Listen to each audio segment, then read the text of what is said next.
Mes salutations fraternelles à vous, chers bien-aimés, au nom de Jésus-Christ. Jésus-Christ qui a dit qu'il est la lumière du monde et qui nous a transmis sa lumière afin que nous puissions continuer à la faire briller. Sans lui, nous ne sommes rien. C'est lui le cep et nous sommes les sarments. La seule chose que nous avons à faire, bien-aimés, c'est de rester attachés à lui. C'est de rester connectés au Seigneur Jésus-Christ. C'est de rester en Jésus-Christ.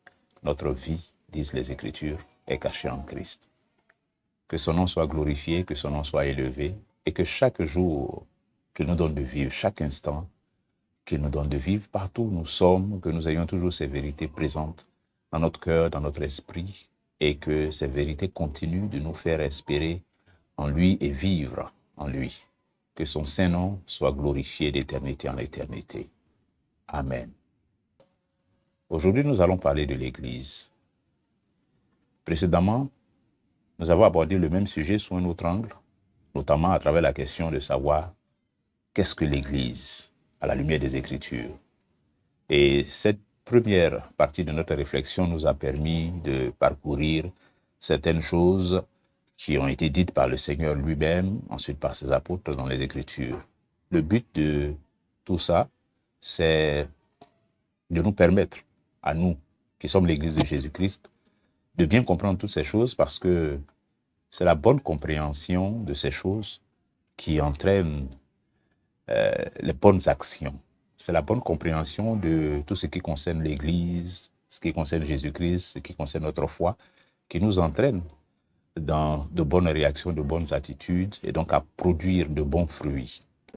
On se souvient que dans la parabole du semeur en Matthieu 13, le Seigneur a donné l'interprétation de la parabole en indiquant que du moins le grain qui est tombé dans la bonne terre représentait le cœur qui entend et qui comprend la parole du royaume et en qui ce cœur-là porte beaucoup de fruits. Donc, c'est important de bien comprendre de quoi il est question et c'est cela qui permet de produire de bons fruits. C'est la raison pour laquelle ce matin, encore nous allons parler, par la grâce de Dieu, de l'Église. Vous savez, ce qui est particulier avec l'Église du Seigneur Jésus-Christ, que nous sommes, n'est-ce pas, c'est que il ne s'agit pas d'un édifice achevé. Alors, ce que je veux dire, c'est que, regardez, quand on voit les bâtiments, les maisons qui sont construites, les immeubles, bon, on voit un immeuble, c'est possible hein, qu'il soit modifié, qu'on casse certaines parties pour en modifier l'aspect visuel. Mais généralement, quand on prend un bâtiment, il est construit sur la base d'un plan. Donc, quand l'ouvrage est achevé, il est terminé, c'est fini. Ce qui était prévu selon le plan et ce qui a été réalisé, c'est fini. Le bâtiment tel qu'il avait été prévu et conçu, eh bien, il est réalisé, c'est terminé. Donc, la construction, on peut être considéré qu'elle est achevée. Mais ce n'est pas, il n'en est pas ainsi de l'Église de Jésus. L'Église de Jésus-Christ, ce n'est pas quelque chose qui est fait et qui est terminé, qui est achevé. On parle d'un organisme vivant. On parle d'un corps qui vit et donc qui est toujours en construction. On peut le dire comme ça. C'est un corps qui est vivant, donc il est toujours en construction. Il est toujours en train de bouger, en train de se développer, en train de grandir. Voilà. C'est ça la compréhension qu'il faut avoir de l'Église de Jésus-Christ. C'est un organisme vivant. C'est cela la nature de l'Église de Jésus-Christ. L'Église de Jésus-Christ n'est pas une construction achevée et qui est déposée quelque part. Il y a toujours plus à faire. Il y a toujours mieux à faire. Parce que, vous savez, nous qui composons l'Église de Jésus-Christ, le principe qui nous gouverne, l'un des principes qui nous gouverne, c'est que nous sommes appelés à aller de progrès en progrès, aller toujours plus loin dans la voie du Seigneur. Et en tant que tel, il est évident que notre marche de progrès en progrès, de mieux en mieux, est en même temps la marche de l'Église. Parce qu'il n'y a pas l'Église d'un côté, et puis nous, de notre côté, c'est nous qui sommes l'Église. Donc ce qui s'applique à nous, ça s'applique à l'Église, naturellement. Et ce qui est valable pour nous, individuellement, est valable pour l'Église dans son ensemble. Ce qui est demandé par chacun de nous, du moins à chacun de nous par le Seigneur, est demandé à l'Église automatiquement parce que nous sommes l'Église du Seigneur Jésus-Christ. Et cette Église, que dire, c'est Dieu, par son esprit, qui en est l'architecte et le constructeur. C'est lui qui dessine les plans de son Église. Et puis, c'est encore lui qui en est l'exécuteur. C'est-à-dire, c'est lui qui exécute les plans. C'est l'Éternel qui bâtit. C'est lui qui construit son Église que nous sommes. C'est donc Dieu qui nous construit. C'est Dieu qui nous bâtit. Mais, bien sûr, à la lecture des Écritures, on comprend que nous sommes ouvriers avec Dieu.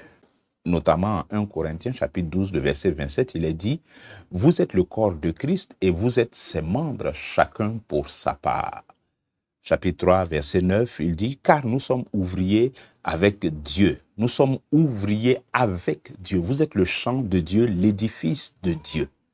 Le bâtiment de Dieu, c'est ce que nous sommes, l'édifice que Dieu construit. C'est nous et nous sommes ouvriers avec lui. Nous sommes ouvriers avec Dieu.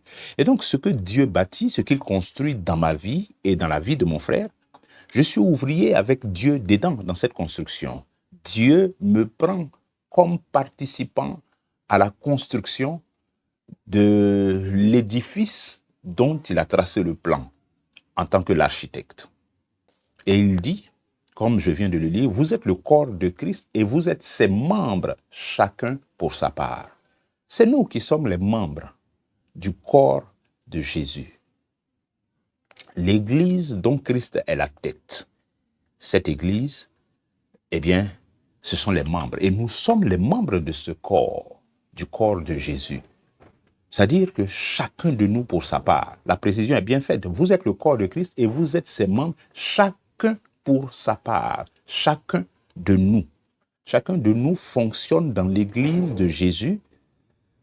Si Dieu nous a ajoutés à son Église, ça veut dire que nous sommes dans l'Église comme un membre de cette Église. Et quand je dis un membre, ce n'est pas membre dans le sens d'avoir adhéré à l'Église selon une procédure, mais plutôt membre dans le sens d'une composante du corps, parce qu'il parle de corps, ensuite il parle de membre. Donc quand il dit membre, il s'agit d'une partie de ce corps. Donc chacun de nous est une partie de ce corps qu'est l'Église.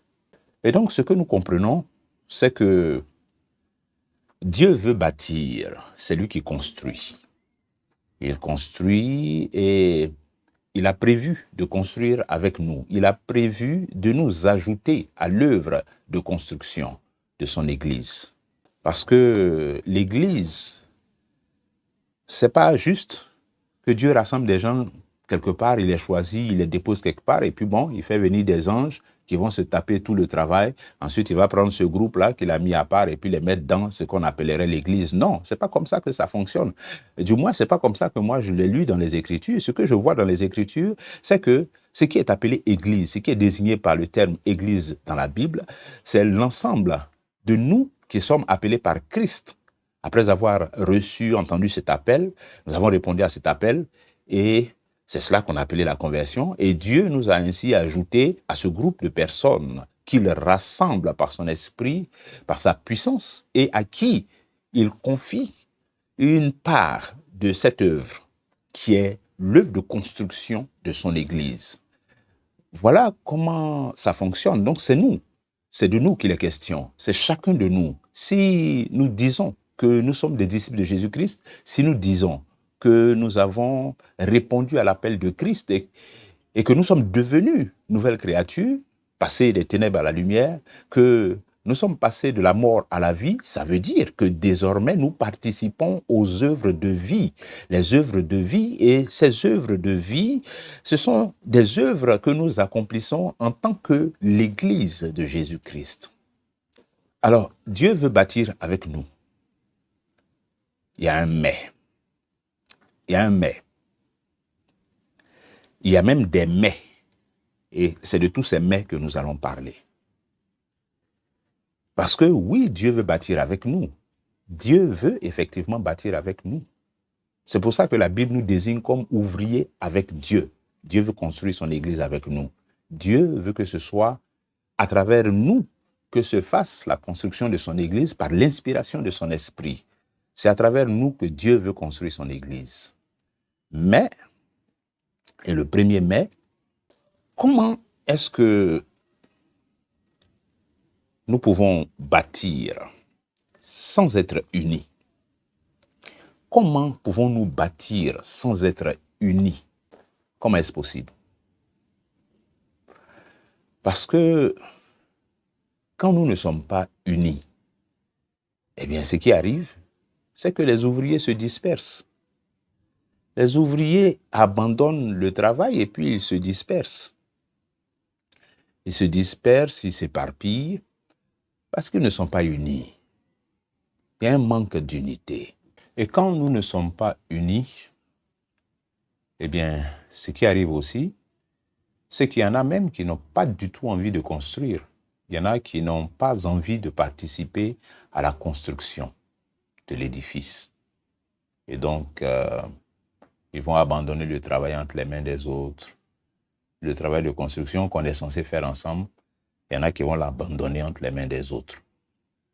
Et ça, c'est ce qui arrive quand on n'est pas unis. Et puis, quand cet abandon se produit, eh bien, on comprend bien que le fardeau devient plus pesant sur le dos de ceux et celles qui continuent encore d'y croire et qui continuent à être dans les bonnes dispositions favorables à cette construction. Ils ont toujours cette bonne volonté, continuent d'avoir cet engagement, mais l'œuvre devient pénible. Elle devient pénible parce qu'elle repose désormais sur le dos d'un petit nombre, d'un petit groupe qui est toujours motivé. Motivé, certes, mais qui est à la peine. C'est pourquoi, bien aimé, il est important que nous travaillions à notre unité. L'Église doit travailler à son unité. L'Église de Jésus-Christ doit toujours se préoccuper de son unité parce que c'est crucial.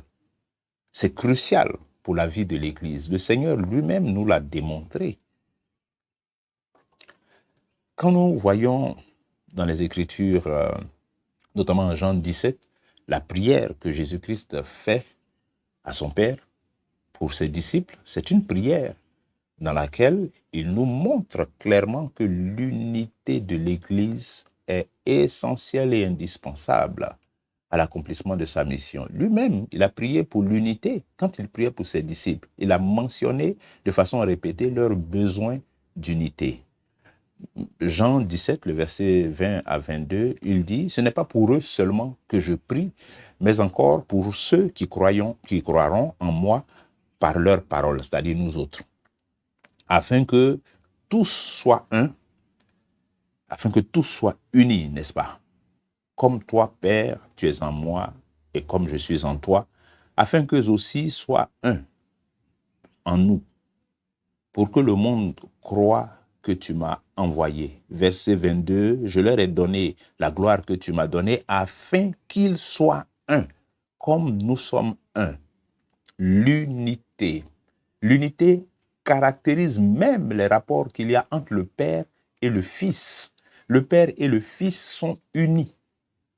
Ils sont un. Ils ont des rapports d'unité, le Père et le Fils. Et c'est ce modèle que Jésus présente pour ses disciples quand il fait cette prière. Il prend ce modèle, il dit, Père, la façon dont toi et moi on est unis, ils n'ont qu'à être unis comme ça. Vous imaginez? Voici la mesure d'unité que Jésus nous applique. Mesure d'unité que Jésus applique à ses disciples, à son Église. C'est cette mesure-là. Il ne s'agit pas d'une unité comme ça, au hasard. C'est une unité de très haut niveau. Jésus dit dans cette prière que l'unité qu'il veut pour son Église, c'est une unité qui ressemble à l'unité qui existe entre lui et son Père. Laissons-nous éclairer et instruire par les Écritures, bien-aimés.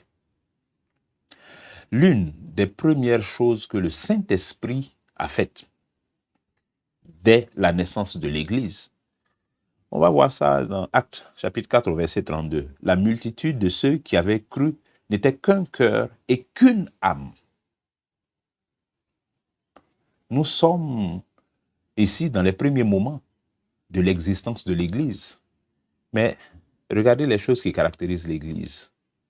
Regardez comment l'Église est décrite, comment les disciples sont décrits dans leur vie d'Église. Il dit la multitude. Ça veut dire que ce n'était pas un petit groupe. La multitude, avant qu'on arrive même au verset 4.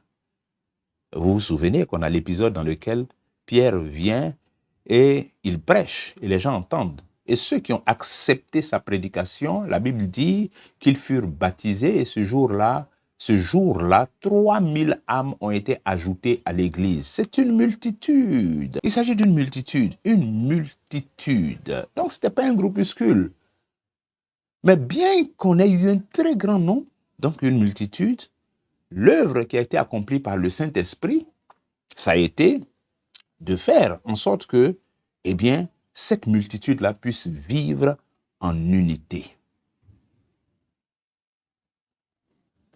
L'unité de l'Église, c'est non négociable. Sans unité, il n'y a pas d'Église. Sans unité, il n'y a pas d'Église de Jésus. Sans unité, ce n'est pas possible. Depuis le commencement de l'existence de l'Église. Donc, sans unité, il ne peut pas y avoir d'Église de Jésus-Christ.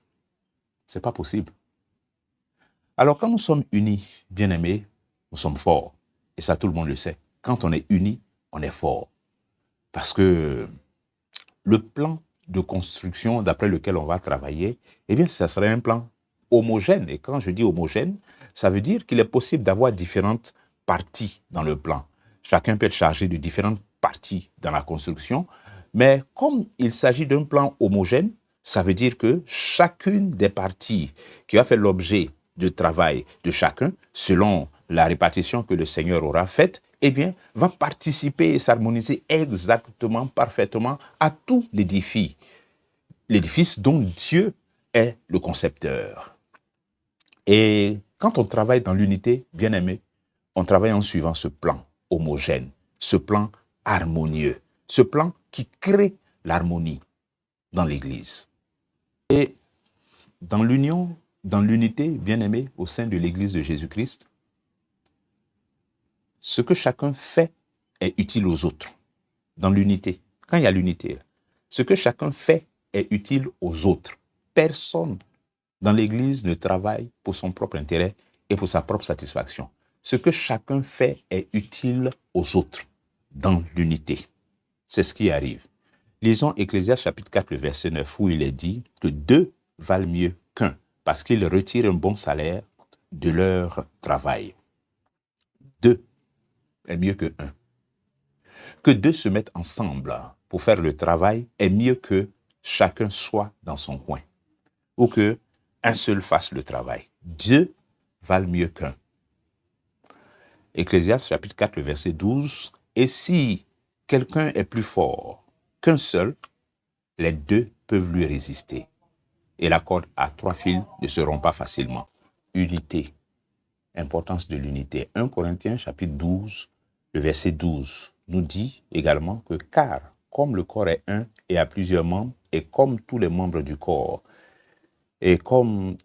corps, malgré leur nombre, ne forment qu'un seul corps. Ainsi en est-il de Christ. Ainsi en est-il de Christ. Car comme le corps est un, le corps, il est un, notre corps, il est un. On n'a pas deux corps, on a un seul corps, il est un. Mais dans le corps, il y a plusieurs membres.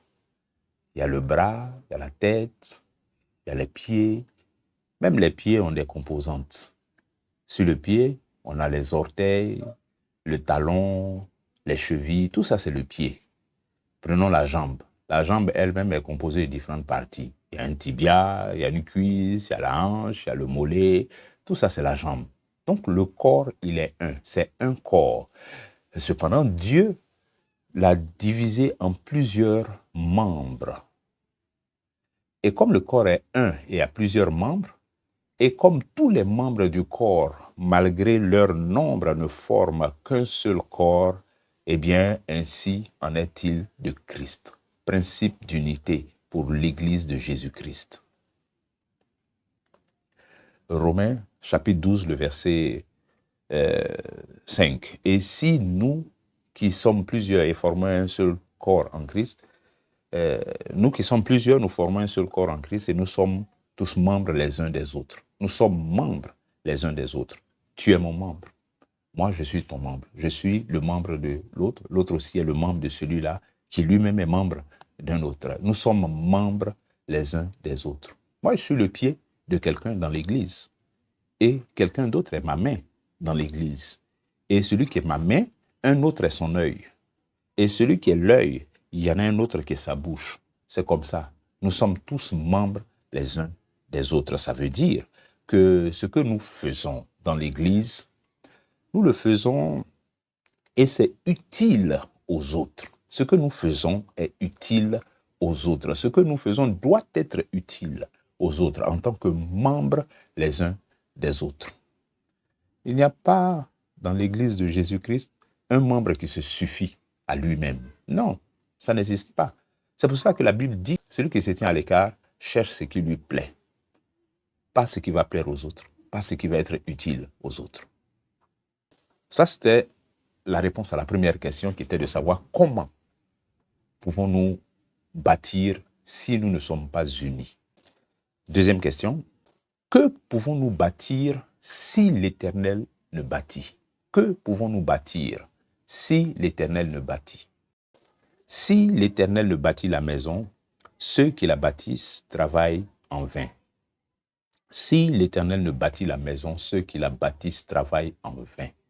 Bien-aimés, si ce n'est pas Dieu qui est en train de construire son Église, ceux qui disent la construire se fatiguent pour rien. Voilà ce que ça veut dire. Eh bien, il y a deux choses ici qui sont entendues, deux choses qui permettent de savoir si c'est l'Éternel qui est en train de bâtir ou non. Il y a deux choses qui nous permettent de le savoir. La première chose, c'est qu'est-ce qu'on bâtit? Qu'est-ce qu'on bâtit? Ça, c'est la première chose qui nous indique et nous permet de savoir si l'Éternel est dans la construction. Qu'est-ce qu'on est en train de bâtir? La deuxième chose qui permet de savoir si l'Éternel est dans la construction, c'est comment on bâtit. Comment est-ce qu'on bâtit?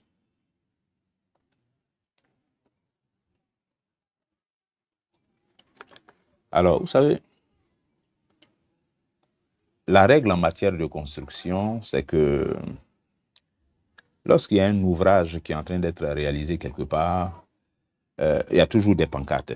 Vous avez dû remarquer ça. Il y a une pancarte sur laquelle on a un ensemble d'informations qui portent sur le travail en cours. S'il s'agit d'une route, d'un pont, d'un édifice public, quelque chose comme ça, eh bien, la règle en matière de travaux, je ne sais pas, certainement les travaux publics, les grands travaux, c'est que ceux qui construisent, ceux qui sont engagés dans la construction de cet ouvrage donnent leur identité. Donc, on dit sur la pancarte là, quelle entreprise est en train de construire. Je crois que c'est lui qu'on appelle le maître d'œuvre, celui qui est en train de construire l'entreprise engagée dans cette opération. Ensuite, on précise qui est le maître d'ouvrage, c'est-à-dire à qui cet ouvrage-là va appartenir. Si c'est un ouvrage public, l'État de Côte d'Ivoire, et voilà. Et puis, on précise également la nature de l'édifice qui est en train d'être construit. Qu'est-ce qu'on construit ici? Est-ce qu'il s'agit d'une route? Il s'agit d'un bâtiment? R plus combien? Et puis, ensuite, nous qui allons passer par là, on pourra voir comment les travailleurs se comportent, comment est-ce qu'ils travaillent, qu'est-ce qu'ils utilisent comme moyen. Et puis, si c'est un travail qui est commandé par l'État, eh bien, l'État va opérer un contrôle régulier pour voir quel type d'équipement, quelle expertise est déployée dans la réalisation de cet ouvrage et comment le travail est en train d'être fait, avec quel professionnalisme. Et tout ça, c'est pour permettre à l'État de savoir si l'ouvrage sera de qualité. Donc, qu'est-ce que nous bâtissons, bien-aimés? Et comment est-ce que nous bâtissons? C'est une question importante pour l'Église, pour la construction de l'Église. Je disais tout à l'heure que Dieu nous a associés à la construction de son Église. Chacun de nous. Donc, ce dont nous sommes en train de parler, bien-aimés, eh bien, ce que je fais là, c'est de convoquer la responsabilité individuelle de chacun de nous. La responsabilité individuelle de chacun de nous. qu'est-ce que nous bâtissons? Qu'est-ce que nous construisons? Qu'est-ce que tu construis, toi, dans ton engagement dans l'Église? Tu es dans l'Église, là, tu construis quoi? Tu fais quoi au juste? Ta participation à la construction, c'est pour construire quoi? Tu es en train de construire quoi, précisément? Quand tu dis Dieu t'a ajouté à l'Église, tu es converti, tu es associé au travail de construction de l'Église, tu es désormais ouvrier avec Dieu, mais tu construis quoi? Réfléchis à cette question. Tu es en train de construire quoi, mon frère, ma soeur? Et comment est-ce que tu construis? Tu bâtis comment? Ta participation à la construction, c'est comment? Tu fais ça comment? Comment tu construis? Comment? Tu utilises quoi? Quels moyens? C'est quoi? C'est ta propre force que tu utilises? Ou bien tes propres idées, tes propres pensées?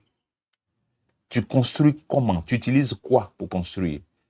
Dans la part du travail qui t'est confié au sein de l'Église, là, tu fais quoi? Tu fais comment? Tu fais ça comment? Tu construis avec quoi? Tu construis comment? Question importante, bien-aimé. Question auxquelles chacun de nous doit répondre pour sa part. Parce que si ce que tu es en train de construire, dans ce que tu es en train de construire, et je rappelle encore qu'il s'agit d'une construction qui commence par nous-mêmes. Parce que c'est en nous construisant, en nous bâtissant nous-mêmes, que Dieu fait de nous des participants à cette construction d'ensemble. Et donc, si tu es en train de construire,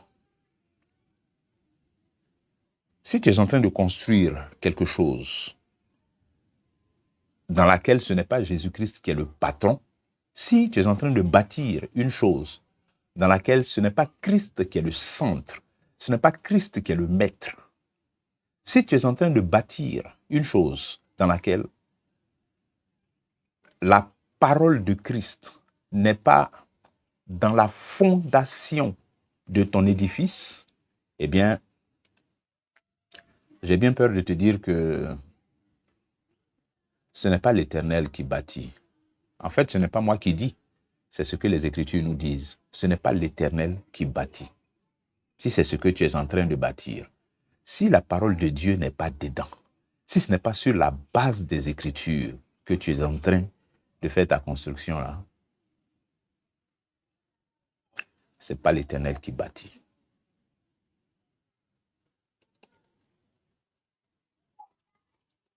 Ce que tu construis,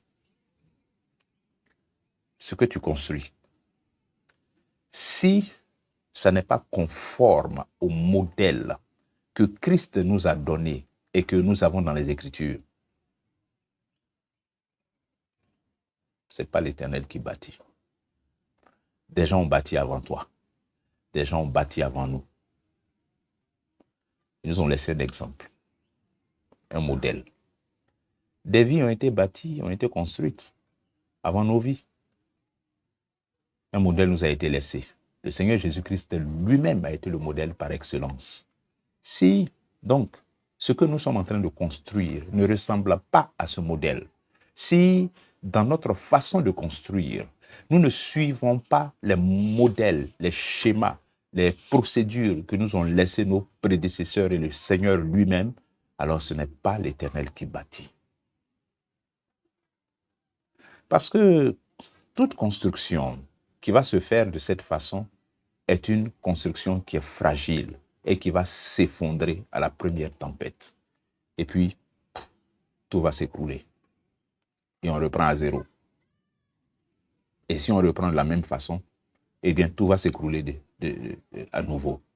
Lisons 1 Corinthiens 3, le verset 10, où Paul dit, selon la grâce qui m'a été donnée, j'ai posé le fondement comme un sage architecte et un autre bâtit dessus. Mais que chacun prenne garde à la manière dont il bâtit dessus.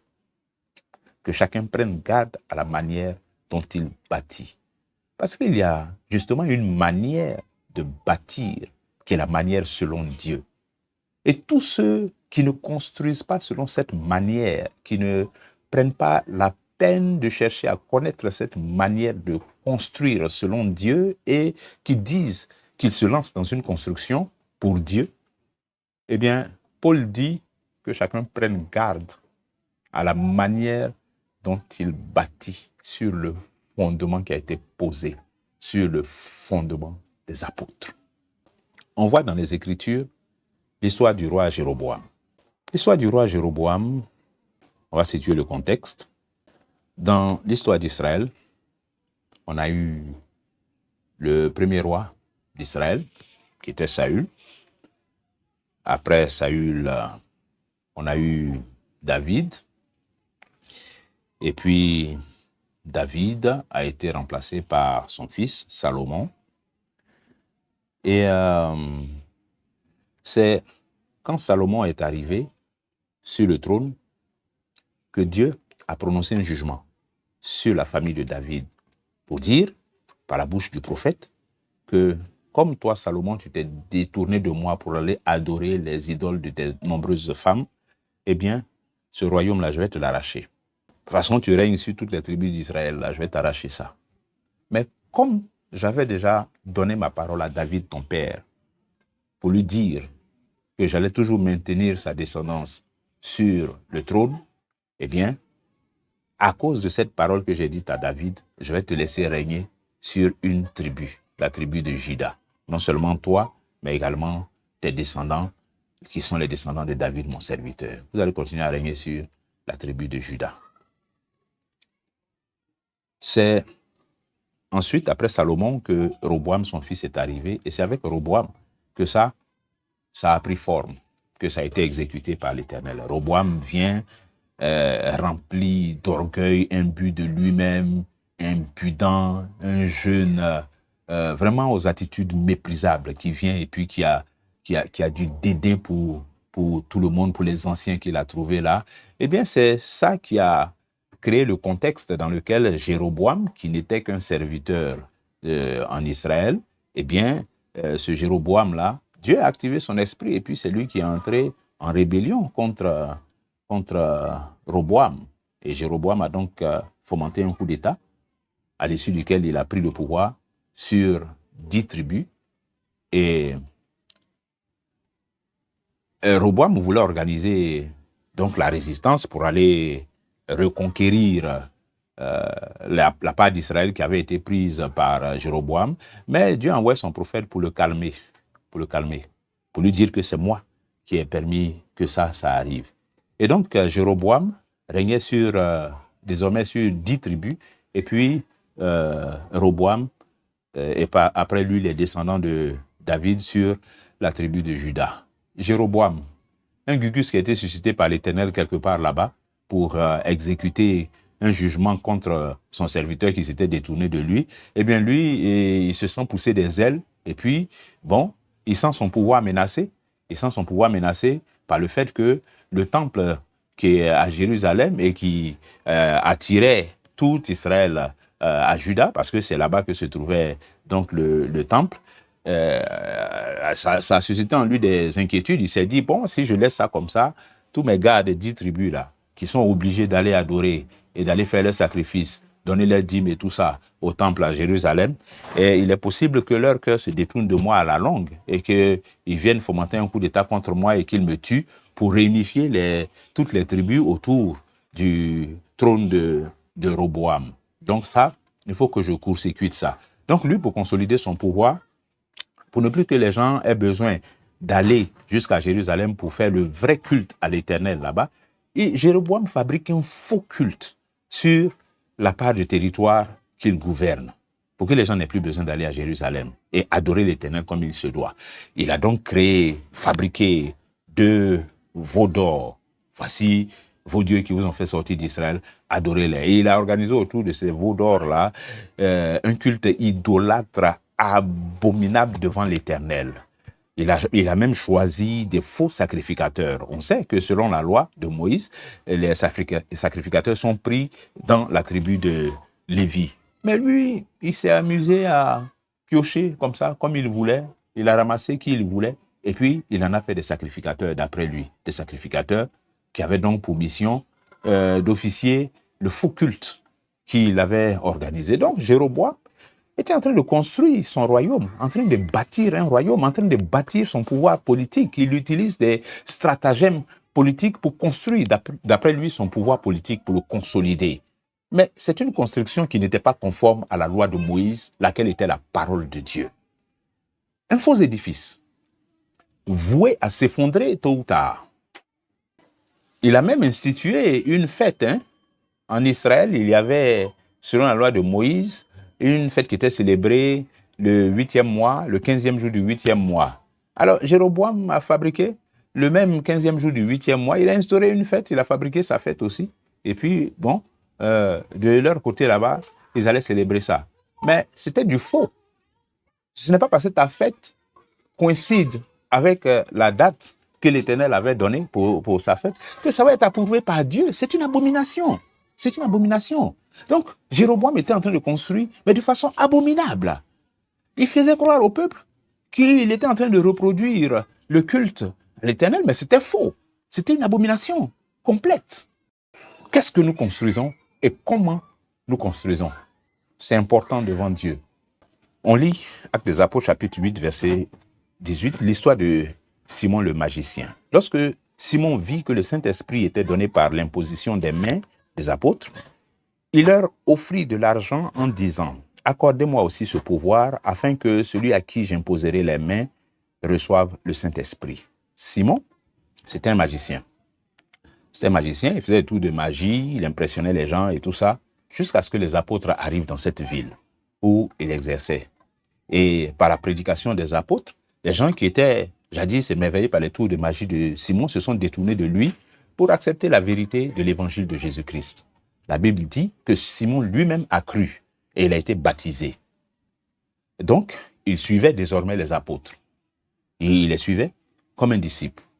Mais il était toujours dans sa magie. Je veux dire, il avait la mentalité de magicien. Il a gardé les réflexes de magicien. Donc, c'est comme ça qu'un jour, il regarde les apôtres qui viennent et qui imposent la main à des nouveaux convertis pour qu'ils reçoivent l'Esprit. Il est émerveillé quand il a vu ce qui s'est passé. Et donc, il s'est dit, ce truc-là, mais si j'ai ça aussi, c'est bon. Si moi, je peux faire comme ça aussi, mais c'est bon. Mais comment il va s'arranger pour avoir ce pouvoir? Simon le magicien. Ce n'est pas à Dieu qui va demander, ce n'était pas ça son plan. Son plan, ce n'était pas de prier. Parce que Simon était en train de se construire une fausse spiritualité, une fausse vie de disciple. Il était baptisé. Il a cru, il a été baptisé. Mais il était en train de se construire une fausse vie de disciple. Il suivait les apôtres, il marchait après eux. Donc il entendait les apôtres enseigner de temps en temps. Il les suivait. On dit que depuis ce jour où il a été baptisé, il ne les quittait plus. Donc, il a dû certainement entendre les enseignements des apôtres. Quand les apôtres entraient dans la synagogue pour enseigner les autres disciples, il était certainement là, il les suivait. Mais c'est autre chose qui était dans la tête de Simon.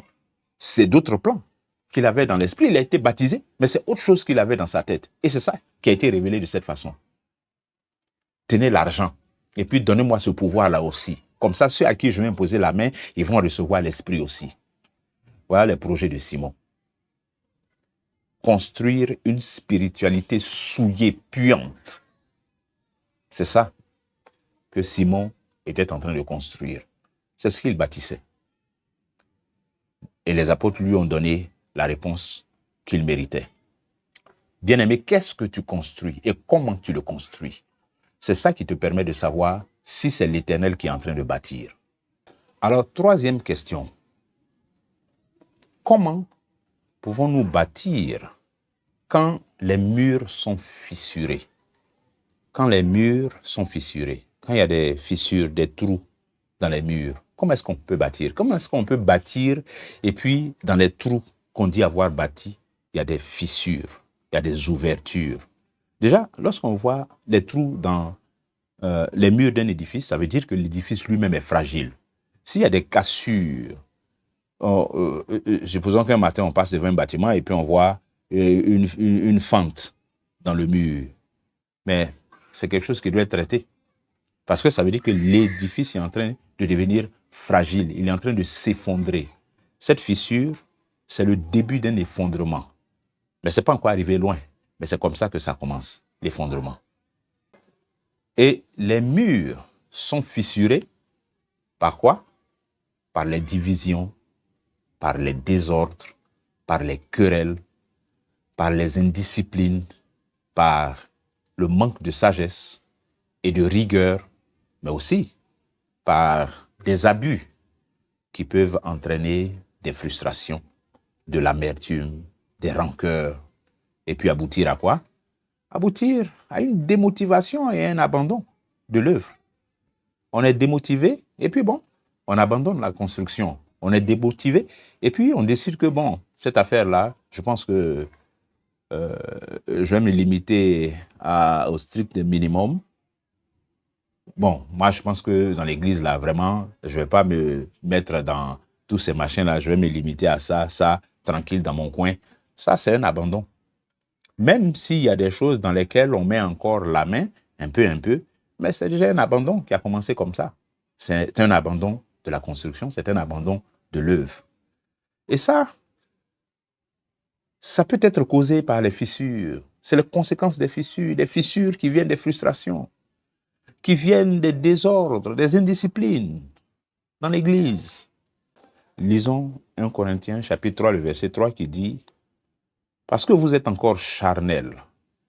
En effet, puisqu'il y a parmi vous de la jalousie, des disputes, n'êtes-vous pas charnels et ne marchez-vous pas selon l'homme, l'Église de Jésus.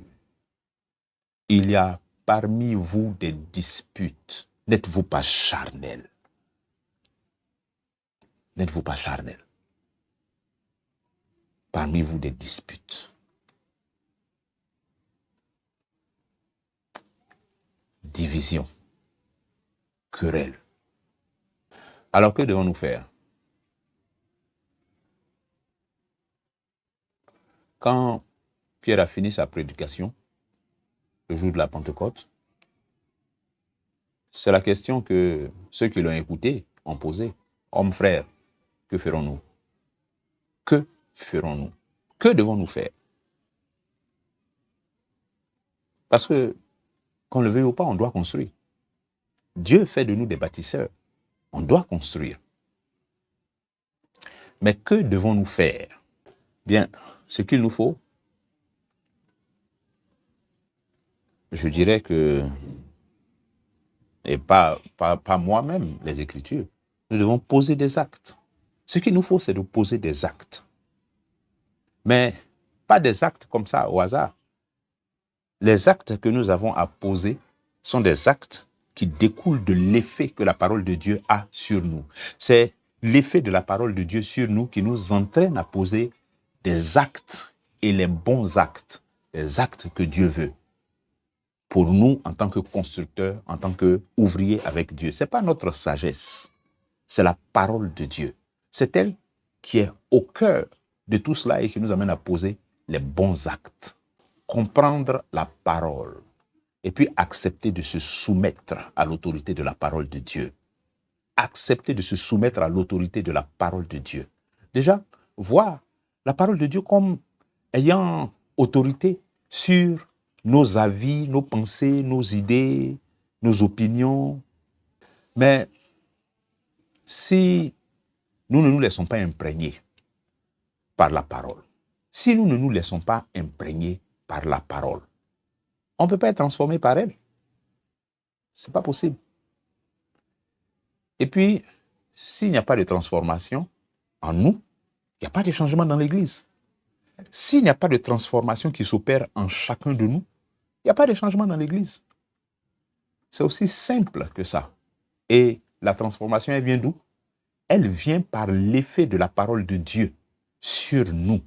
Et la parole de Dieu, elle peut avoir cet effet sur nous à condition que nous-mêmes, nous ayons de la considération pour cette parole, que nous puissions y croire, que nous puissions la comprendre et que nous acceptions de nous soumettre à son autorité. Si on ne veut pas passer par là, alors il n'y aura aucun changement, ni en nous, ni dans l'Église. Et c'est une interpellation qui est individuelle. Si on veut rester dans une espèce de style de soi-disant vie chrétienne, un style bizarre qu'on va appeler vie chrétienne, dans laquelle on ne donne pas de considération à la parole de Dieu, ça ne peut pas marcher. Ça ne peut pas marcher. Ça sera juste de la comédie.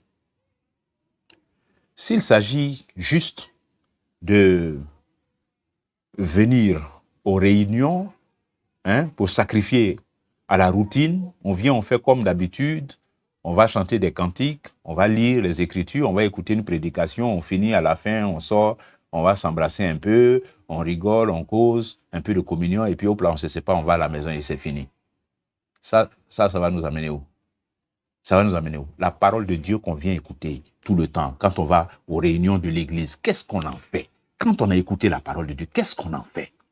Qu'est-ce qu'on en fait? Ce n'est pas l'imposition des mains qui va changer la vie de quelqu'un. C'est ta compréhension et ta soumission à la parole de Dieu. C'est ça qui amène la transformation.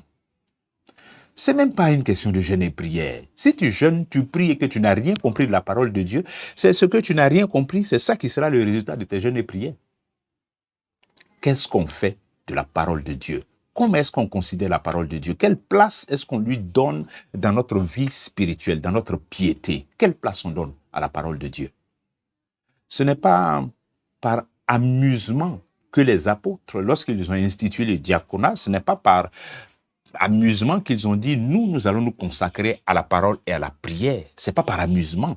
Pourquoi ils ont dit qu'eux, ils vont se consacrer à la parole et à la prière? Pourquoi? Pourquoi ce sont ces deux choses-là? C'est à ça qu'ils veulent se consacrer et pas autre chose. On va donner toutes les exhortations qu'on veut, tous les encouragements qu'on voudra. On va dire tout ce qu'on voudra. Mais la façon dont tu prends la parole de Dieu, c'est ça qui va déterminer l'issue. C'est-à-dire, le cœur qui vient et puis qui s'expose à la parole de Dieu, dans quelle disposition? Pendant même qu'on écoute ces choses-là, c'est dans quelle disposition on se trouve, dans quel état d'esprit. C'est-à-dire à quel point la parole de Dieu nous intéresse. C'est ça. Et c'est de là que quitte le problème. C'est là que ça commence. Sinon, les querelles, les histoires dans l'église, les mésententes, ça peut arriver. Mais quelle place on donne à la parole de Dieu et quel est son effet sur nous pour savoir gérer les situations compliquées qui peuvent arriver entre des frères? C'est de ça qu'il est question. Mais si, depuis que tu as été baptisé jusqu'à aujourd'hui, tu n'as pas dépassé le niveau de Simon le magicien, mais ce n'est pas la peine. Tu vas continuer à proposer de l'argent pour recevoir les dons spirituels. Je parle d'une façon imagée. C'est ce que Simon a fait. Peut-être que pour toi, ça sera autre chose. Tu ne vas pas proposer de l'argent. Mais tu as d'autres formes de tentatives de corruption. Corrompre Dieu. Essayer de corrompre Dieu. Quelle audace. Dieu veut construire. Et Dieu nous fait l'honneur d'être participants à cette construction. Et puis, on va s'amuser avec ça. On va s'amuser avec la mission. On va s'amuser avec le travail du Seigneur. Et puis rien. Et les années passent, et puis on est sur place. On est sur place. Je parle de nous individuellement. Je parle de nous individuellement. C'est-à-dire, il faut qu'on évolue, il faut qu'on avance. Quand on a fini d'entendre un enseignement, d'entendre la prédication de la parole de Dieu, vous savez, il faut s'assurer qu'on l'a compris, ce message-là, qu'on l'a compris. Et la meilleure façon de savoir si on a bien compris l'enseignement de la parole de Dieu, eh bien, c'est au moins d'être capable de partager cette parole-là avec quelqu'un d'autre. Au moins pouvoir partager cela avec quelqu'un d'autre. Ça veut dire que tu as bien compris. Si tu es capable d'expliquer ça à quelqu'un d'autre, ça montre déjà que tu as bien compris. Mais c'est également de pouvoir appliquer cette parole, vouloir et faire appliquer cette parole à sa propre vie. Sinon, si c'est pour participer aux réunions de l'Assemblée, aux réunions de l'Église, et puis aller à la maison, revenir encore écouter, et puis partir sans avoir rien compris et sans même bouger d'un iota pour passer de l'écoute à la pratique, mais ça ne sert à rien. Parce que venir et puis écouter pendant des heures et partir comme vide à zéro, c'est comme celui qui n'est pas venu. Ça ne sert à rien. Ça ne sert à rien. On n'écoute pas un enseignement pour faire plaisir à un orateur. À un enseignant. On n'écoute pas un enseignement pour faire plaisir à l'enseignant, non.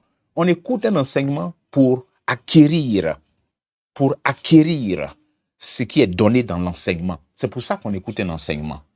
C'est comme ça qu'on écoute un enseignement. C'est comme ça qu'on écoute une prédication. C'est pour acquérir des choses, pour acquérir pas seulement de la connaissance, mais également des choses qu'on va appliquer à sa vie.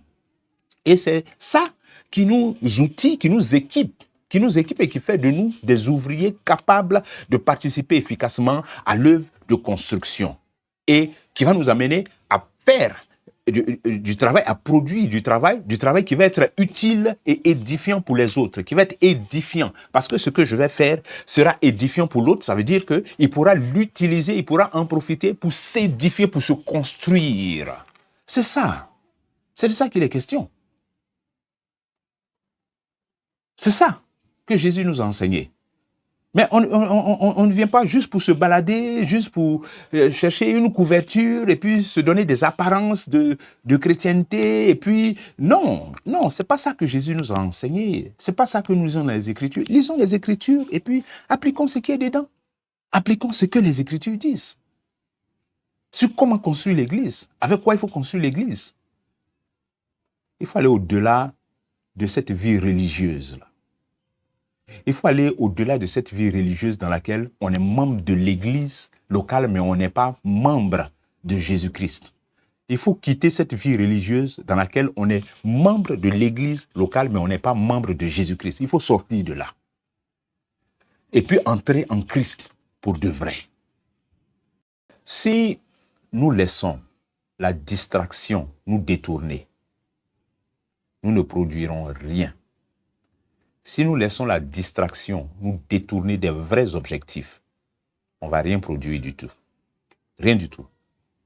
On aura beau se faire appeler Église de Jésus-Christ, les années vont passer et on n'aura rien produit si on laisse les distractions nous détourner. Alors, c'est quoi les distractions? Les distractions, c'est quand on n'est pas concentré sur l'essentiel. Quand on n'est pas concentré sur l'essentiel et qu'on est encore en train de courir dans les choses du monde. C'est ça les distractions. On n'est pas concentré sur l'essentiel, sur Jésus. On n'est pas concentré sur ça. On est encore en train de se débattre et de courir après les choses du monde. On prend encore plaisir dans les choses du monde. Plus que dans le Seigneur même. Notre plaisir se trouve ailleurs. De toute façon, on aime les choses du monde, là. On n'aime pas les choses de Dieu comme ça. Distraction. Distraction. Le Seigneur a dit un jour à son peuple, vous connaissez les Récabites? Allez dire aux Récabites, ils n'ont qu'à boire un peu de vin. Vous allez entendre ce qu'ils vont vous dire. Et ils sont allés dire aux Récabites, venez, on va boire un peu de vin. Les Récabites disent, notre ancêtre, la parole de notre ancêtre, pas la parole de Dieu, hein, la parole de notre ancêtre qui est sortie en je ne sais pas quelle année, nous a défendu que nos lèvres touchent du vin. Depuis combien de générations le vin n'a jamais touché nos lèvres? Donc on ne peut pas boire ça avec vous. L'Éternel dit à son peuple, vous voyez, la parole d'un homme, regardez. Regardez comment ils font, avec la parole de leur ancêtre. Mais vous, mon peuple, regardez, vous piétinez ma parole, vous la méprisez, elle ne vous dit rien. Mais instruisez-vous un peu de l'exemple des Récabites. Une parole qui ne va même pas leur donner la vie éternelle, regardez comment il la considère, comment il l'élève. Instruisez-vous de ça, de cet exemple. Les choses dans lesquelles vous n'avez pas la vie, ça vous plaît plus que les choses qui vont vous donner la vie éternelle. Instruisez-vous de ça.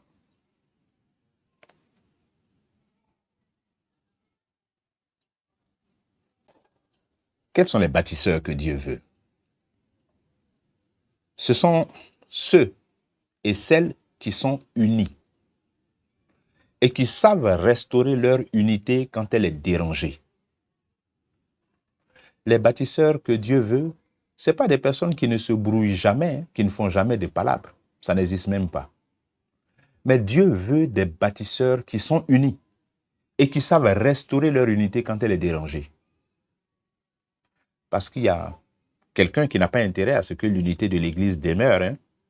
Ça ne l'arrange pas, lui. Et donc, il travaille à perturber cette unité-là.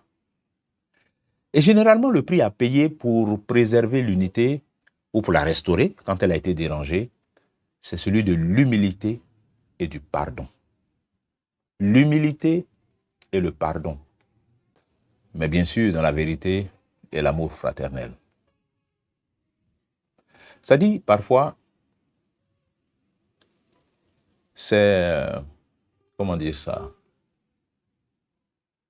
C'est étonnant de voir parfois la facilité avec laquelle on oublie les principes élémentaires de la parole de Dieu concernant nos rapports fraternels. Les principes élémentaires qui existent, qui sont là. Matthieu 5, 23 dit quoi? Si donc tu présentes ton offrande à l'autel et que là tu te souviens que ton frère a quelque chose contre toi, laisse là ton offrande devant l'autel et va d'abord te réconcilier avec ton frère, puis viens présenter ton offrande.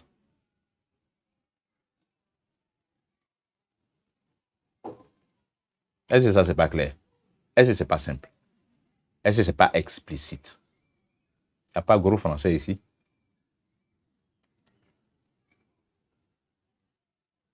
Est-ce que ça là? Je ne peux pas appliquer ça littéralement. Si. Mais quelle serait la difficulté si je voulais appliquer ça littéralement à ma vie? Quelle serait la difficulté? Appliquer ça là littéralement. Eh bien, la seule difficulté, ça serait l'état de mon cœur.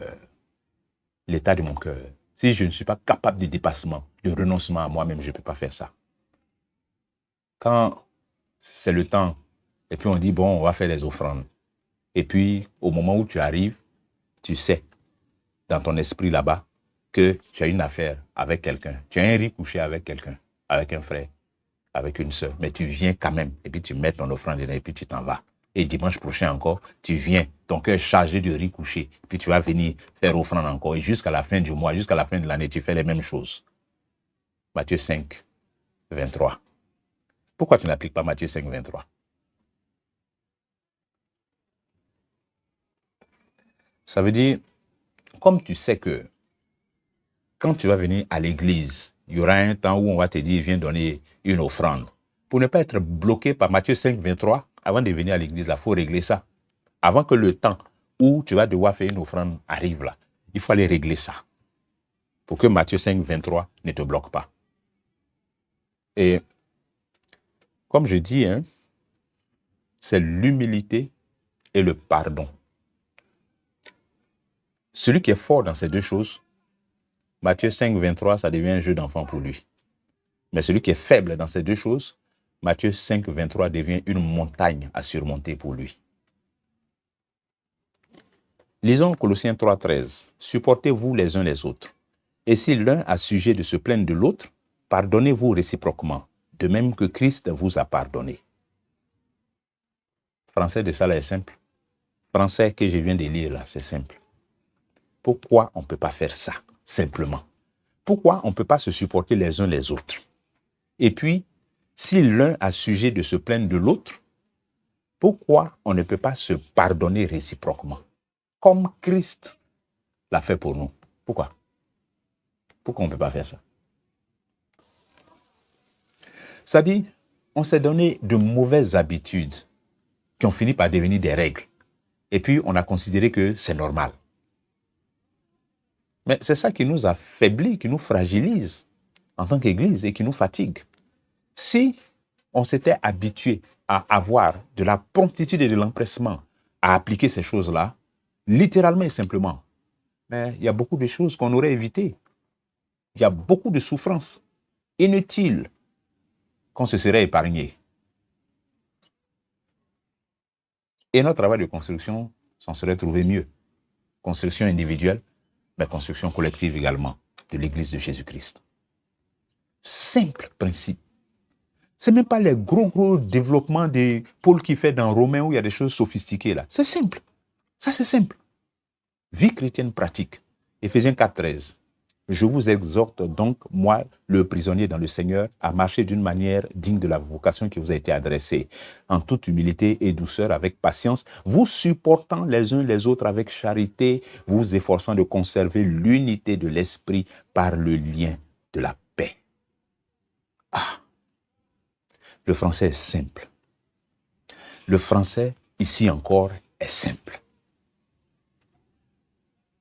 C'est tellement simple que je n'ai même pas trop de commentaires à faire là-dessus. Si on ne pratique pas ça, ce n'est pas parce qu'on ne comprend pas, c'est pour d'autres raisons. Les bâtisseurs que Dieu veut, eh bien, c'est aussi ceux et celles qui prennent Jésus comme l'unique fondement et qui s'appuient sur sa parole, étant eux-mêmes des pierres vivantes que Dieu utilise pour construire une église spirituelle, vivante et sainte. Christ, le fondement, la parole de Dieu, le fondement. Les bâtisseurs de l'église de Jésus, ce que Jésus veut comme bâtisseurs, c'est ceux et celles qui savent faire de sa parole le fondement de tout, de toute construction. La construction de leur propre vie, le fondement, c'est la parole de Dieu. Et qui savent également qu'eux-mêmes sont des pierres vivantes, parce que l'édifice dont nous parlons, l'édifice spirituel, qu'est l'église de Jésus-Christ, que Dieu construit à travers nous, 1 Pierre 2,5 nous dit quoi? Et vous-même, comme des pierres vivantes, édifiez-vous pour former une maison spirituelle, un saint sacerdoce, afin d'offrir des victimes spirituelles agréables à Dieu par Jésus-Christ. Et vous voyez, et vous-même comme des pierres vivantes, des pierres, les pierres que le Seigneur utilise pour construire son église, ce n'est pas des briques mortes. Ce n'est pas des briques mortes. Ce n'est pas des briques de ciment. Ce n'est pas des pierres, je ne sais pas moi, ce n'est pas des cailloux. Ce n'est pas du granit. Ce n'est pas des graviers. Ce n'est pas des rochers. Non. Ce n'est pas du béton non plus. Ce que Dieu utilise pour construire son église, ce sont des pierres vivantes. C'est nous. Nous. Si nous sommes pierres vivantes, alors Dieu nous utilise pour construire son église. Voilà comment ça marche. Parce que l'édifice lui-même est un édifice vivant. Donc, le matériau qu'il prend pour construire l'édifice est un matériau vivant. C'est pour ça que l'édifice est vivant. Ce qui joue le rôle de brique qui sert à la construction de l'édifice est vivant. Et c'est nous. Tout ce que Dieu utilise pour bâtir son église est vivant. À tous les niveaux. Quelles que soient les composantes qu'on peut imaginer, c'est vivant. Et nous qui sommes les pierres là, nous sommes censés être des pierres vivantes. Nous sommes des pierres vivantes. C'est des pierres vivantes que Dieu utilise pour construire un édifice vivant. Donc les bâtisseurs que Dieu veut, le genre de bâtisseurs que Dieu veut, c'est des personnes qui ont conscience qu'elles sont des pierres vivantes. Elles sont des pierres vivantes. C'est là le commencement de l'édifice, le commencement de la construction. Et c'est nous que Dieu utilise. Et on en a conscience. Il faut avoir conscience de cela. Les bâtisseurs que Dieu veut sont ceux et celles qui mettent du zèle à éviter le désordre. Ceux et celles qui mettent du zèle à éviter le désordre, les distractions, et puis qui restent concentrés sur des objectifs clairs. Des bâtisseurs qui savent la raison de leur présence dans l'Église, qui ont compris pourquoi ils sont dans l'Église et qui restent concentrés sur cela et qui évitent les distractions et qui évitent de causer des distractions aux autres et qui évitent de se laisser entraîner par des distractions qui viennent des autres. Voici les bâtisseurs que le Seigneur veut. Le Seigneur veut des bâtisseurs qui sont capables d'aider aussi d'autres à être comme eux. Quand on voit un peu l'histoire de Néhémie, c'est ce genre de bâtisseur que Dieu utilise pour construire. Les bâtisseurs qui sont capables de réveiller l'esprit des autres, qui encouragent, qui motivent. Mais dont le travail n'est pas dans l'église de tuer, mais de communiquer la vie. Communiquer la vie partout. Soutenir, épauler. Ce sont là les bâtisseurs que Dieu veut. C'est ce genre de bâtisseur que Dieu veut. Et c'est ce genre de bâtisseur que nous devons être si nous voulons construire l'église de Dieu. Si nous voulons que l'édifice à la construction duquel nous travaillons soit un édifice bâti par l'Éternel, eh bien, et que ce soit un édifice pour lequel nous n'ayons pas travaillé en vain, eh bien, il faut que nous soyons ce genre de bâtisseurs. Et c'est à cette condition-là que le Père sera glorifié. Et que nous pourrons dire que nous avons servi le Maître. Que Dieu vous bénisse et qu'il nous éclaire tous. Amen.